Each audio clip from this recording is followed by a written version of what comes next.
En Libye, Mohamed Takala a été élu le 28 juin 2025 à la tête du Haut Conseil d'État avec 59 voix sur 95 lors d'un vote marqué par une forte participation des membres. Malgré la contestation de Khaled Al-Mishri, son rival pour la présidence qui qualifie le scrutin d'illégitime, le Premier ministre Abdulhamid Dbeibah a salué cette élection comme un pas vers la stabilité politique.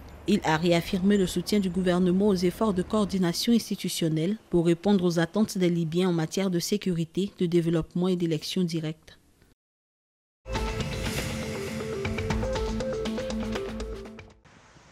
Au Maroc, un programme d'investissement de 80 milliards de dirhams a été lancé pour déployer la technologie 5G à l'échelle nationale dans le cadre de la stratégie Maroc Digital 2030. Présidée par le chef du gouvernement Aziz Ahanouch le 25 juin 2025 à Rabat, la réunion du conseil d'administration de l'Agence nationale de réglementation des télécommunications a fixé comme objectif une couverture de 85% de la population d'ici 2030. Ce chantier vise à améliorer les performances réseau, réduire les disparités numériques et connecter les zones isolées, notamment les régions montagneuses.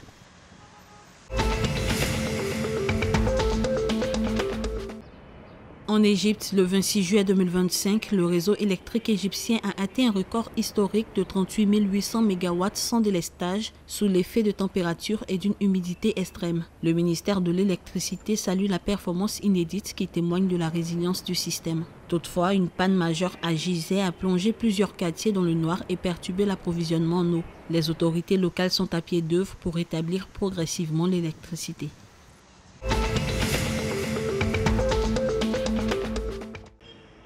En Algérie, le ministère de l'Intérieur a lancé le 27 juillet 2025 le fichier national d'immatriculation des véhicules, une étape clé de la stratégie numérique du président Abdelmadjid Tebboune. Cette plateforme centralisée et interconnectée avec la Sûreté nationale, les douanes et le ministère de l'Industrie vise à lutter contre la falsification, faciliter l'immatriculation et préparer l'automatisation des services liés à la vente et à l'assurance. Le suivi des véhicules sera désormais entièrement digitalisé.